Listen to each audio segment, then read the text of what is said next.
Hey there guys, today's going to be a little bit different style of video. I'm just going to take the camera, walk around, and talk about things.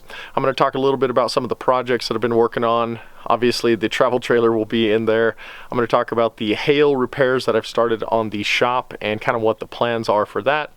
I am also going to talk about a giveaway of a Forney Plasma cutter that I'm going to be doing real soon, so anybody who's interested in something like that, maybe stay tuned and find out a little bit more about that.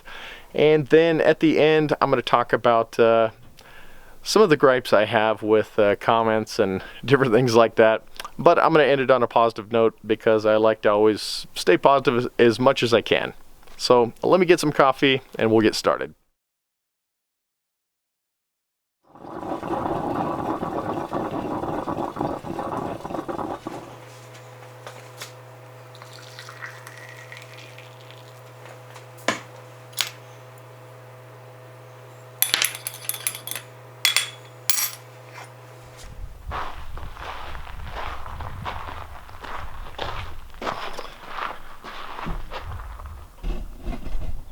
Okay, first up, the travel trailer. What have I been working on and why is it taking so long? Well, I've been working on the front dinette, and the reason it's taking so long is I'm a bit confused as to what direction I want to go with it. So let me take you inside and I'll show you what I'm talking about.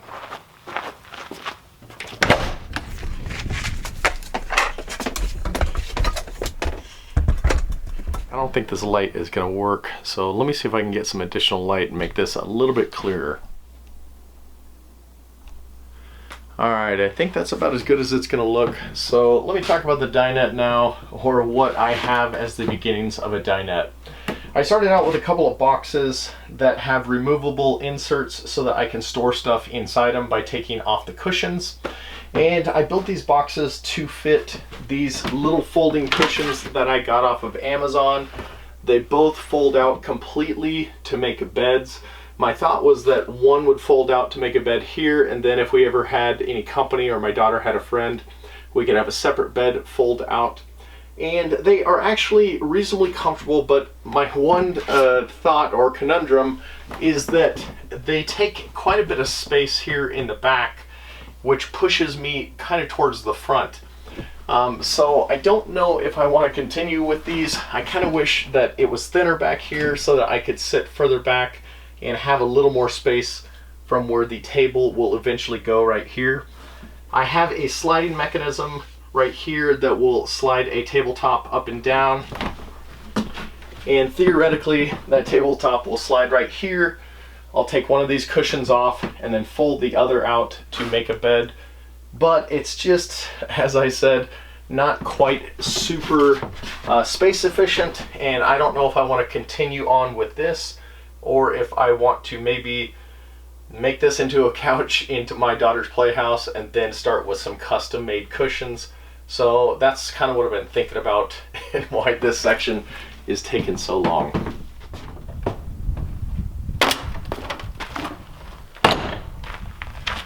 Next up, let's go talk about the shop.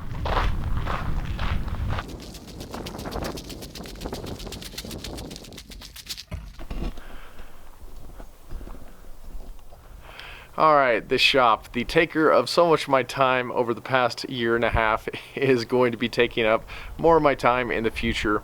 This is going to be the first major hail repair project that I work on, and really is the reason that the trailer has kind of slowed down the progress even more so than it had been slowed down. And that is because of the leak that developed inside the shop when the original roofing was damaged.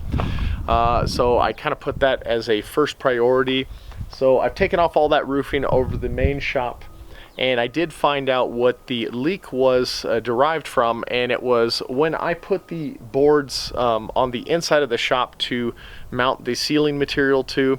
I had used sheet metal screws in various areas, and a couple of them I had repositioned, and I never sealed up those holes, so there were some open holes on the original shipping container roof, which obviously when water had gotten in there from the original roofing failing, it had worked its way down into what otherwise was a waterproof container, and then leaked through those holes. Anyway, I took all the roofing off. I went in and sealed every one of those holes with an asphalt kind of rubbery material, and I think that thing will be pretty much bomb-proof. And I've since replaced it with a solid plywood decking, and it now has a underlayment, a waterproof underlayment on it, in preparation for me to potentially add some standing seam roofing or corrugated roofing like my house. I'm still not exactly sure, but I think I'm leaning towards the standing seam, and I'll show you a sample of that right now. But that is what is going to be taking up some of the time in between working on the camp trailer. And I don't know, let me take you and show you that roofing right now. And here's a sample of what the standing seam roofing looks like. It has two raised edges. This side gets mounted down with clips, and then this side overlaps that side and gets crimped down to form a seam. It is a bit more expensive, and I will have to come out of pocket a little bit from what the insurance was going to reimburse me for the original shop roof, but I think it might be worth it because there's no exposed fasteners, and it's usually made of a thicker gauge metal. But I also do like corrugated metal, so I might end up going with that as well. And I almost forgot to mention a couple other things with the shop. One is that I will also be replacing the ceiling from where that leak was. This is what the damaged ceiling panels look like. That's like a painted MDF material, and it's all warped, and I've just really never been happy with it. So my plan is to eventually replace it with corrugated vinyl or corrugated metal or something. I've already started taking them down there. I think it'll look a lot nicer. And then on the outside,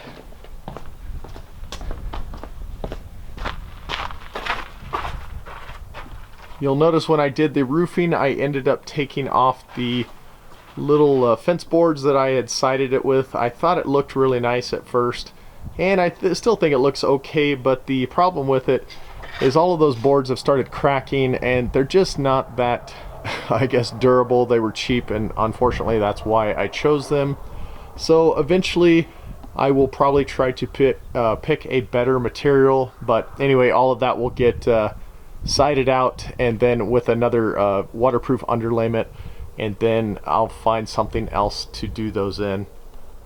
And one more change that may be coming to the shop due to the roofing situation is the fact that I'm considering replacing these wooden columns underneath the shop awning for steel columns and a steel upper cross beam, whatever you want to call it, so that I can remove that middle column. If you remember, when I originally made this shop, I made these columns and this beam out of an old mining pallet, a huge ginormous mining pallet that ships big parts and pieces of machinery to the mines near me. And these columns are actually 6x6 oak timbers, but they have cracks in them, and I've always been a little bit disappointed of having that middle post when I've walked around and moving my my workbench and stuff like that. And even so, in the eventual process of removing this roofing, I figured this awning is going to be almost at its lightest weight that it will ever be. So I was thinking if I made a couple of braces, I might be able to hold the awning up, weld up a steel frame, and put it into place before I add the new roofing. So I'm kind of looking at it as an opportunity to maybe do something that I wanted to do, but probably would not have done had this hail thing not happened. Now let's get to the giveaway.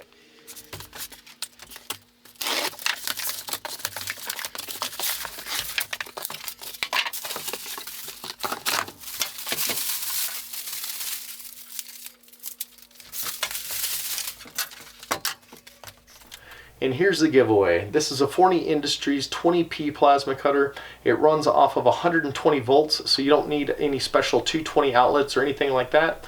It's pretty much a plug and play machine. And sometime later this month, I will build a project with this very plasma cutter. And then after the project's done, I will package it up in the box and send it off to the lucky winner. You'll have to do a few things like subscribe to Forney as well as myself, comment down below. And anyway, I think it's going to be a pretty cool giveaway, and based on the comments, you know, say if there's only 200 comments, you'll have a 1 in 200 shot of winning. So I think it's a pretty good opportunity to get a pretty awesome little machine.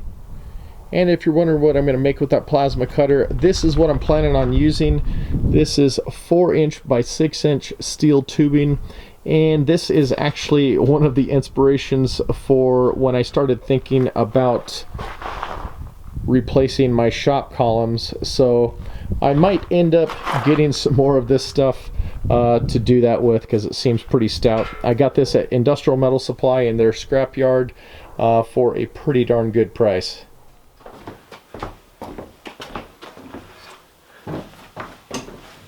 Alright, so that's pretty much it for all of that other stuff. Now I'm going to talk about those gripes that I mentioned before. Hold on one second.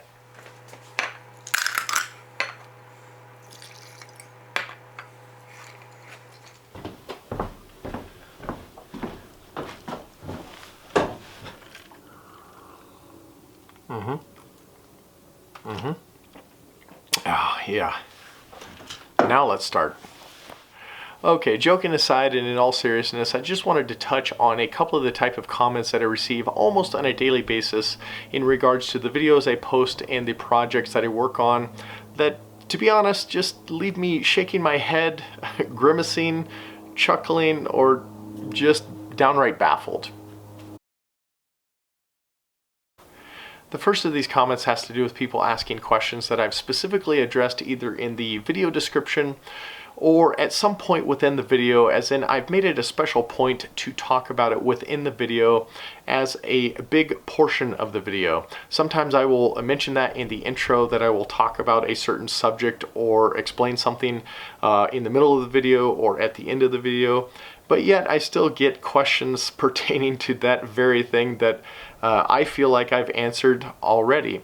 And don't get me wrong, I'm not talking about people that honestly ask the question.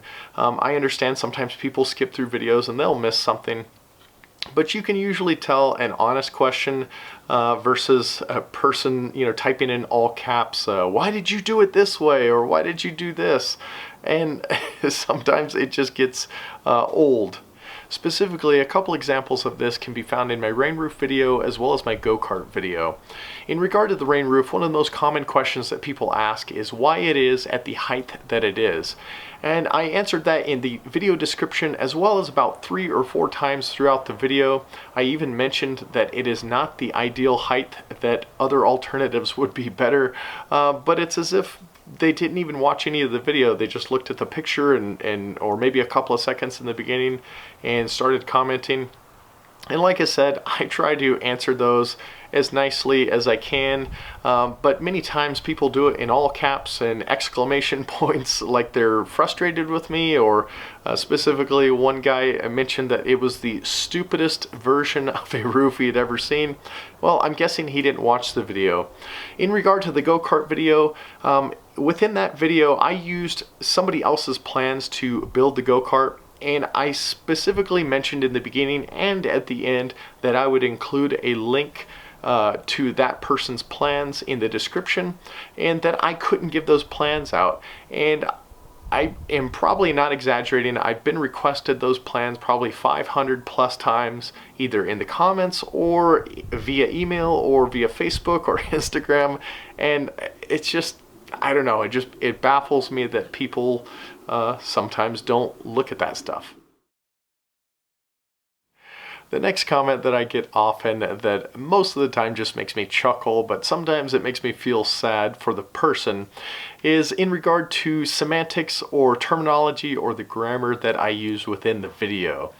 I really feel bad for some of these people that it bothers them so much that they have to type in all caps that I said whom versus who, or said pilot hole versus pre-drilled, or maybe I said pre-drilled versus pilot hole, or gimbal bearing versus flux capacitor. I don't know, but there is a contingent of people that really, I guess, get miffed when you say something the wrong way. And I'll be honest, I use the wrong terminology very often. Sometimes I eagerly use it because I just like to explain things the way I understand them and sometimes the way I understand it doesn't use the tradesman's terminology or whatever. Specifically in regard to my rainwater harvesting videos, the term potable or potable, I've always called it potable water, like drinking water. And the reason I've called it that, because I kind of think it's water that you could put in a pot and boil and drink. But apparently the proper terminology is potable, and I probably received hundreds of comments on that alone, as well as emails. But you know, it doesn't really frustrate me, it just leaves me shaking my head. So I might make it a point from here on out just to keep saying potable, just to annoy those people. But seriously, if you're one of those folks, I feel bad for you that your life is so consumed by one specific phrase. Next one. And the last type of comment I'm going to talk about are the you should comments. I'm stealing this term from Boss of the Swamp. He's another YouTube channel which I highly recommend.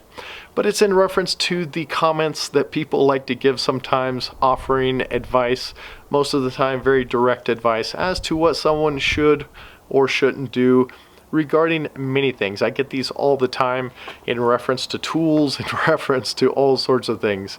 For instance, people will say, you should not use Ryobi tools, you should use this other brand instead. Well, I've been using Ryobi tools for 15 or more years, and I've never had one fail, and they work well for me. Is it the best brand? I don't know, but it works well for me. And I get them for virtually every other thing you can imagine. I get people saying you should talk more in your videos, and at the same time I get people saying you should talk less. I get people saying you should not drink rainwater, but yet after 10 or 11 years I've been drinking rainwater, I feel good. So my only advice to myself, and maybe you, and realizing that I'm kind of saying as you should too, is you should take the advice that works for you and from people that you care about, friends, family. If you believe in a higher power, take the advice of God if that works for you. But you know, just try to meter yourself out with advice that always likes to come in from various angles in everyone's lives. So I think that's about it. Oh yes, I get this one too. You should not drink out of a copper cup. Okay, so I thought that last clip was going to be the end of the video, and then I remembered the intro where I said I wanted to leave on a positive note, and I remember the point I wanted to make. It has to do with the old saying of when life gives you lemons, make lemonade. Well, about a month ago when the hail hit and I had all the damages to the shop, the greenhouse, the trailer, those were my lemons. So what is my lemonade? Well, for one, it's caused me to slow down and spend more time with my family. That is the absolute best benefit for this. You know, it was kind of a little bit of a bummer period, and I just spent time with my wife and daughter. It's also caused me to slow down on the trailer as far as thinking about how I want to do the front dinette and the kitchenette. So I think I'm getting a better grasp of what I wanted to do versus just pushing forward to get the trailer on the road and start using it. And then also with the shop, it's caused me to reevaluate some things that I was never really happy with in totality, like the ceiling in here. I was never happy with this MDF board or whatever you want to call it.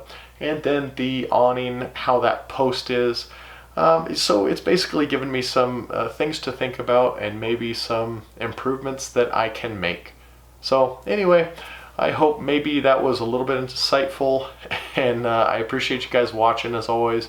Give me a thumbs up if you like this. Check me out on Instagram, and we'll see you on the next one.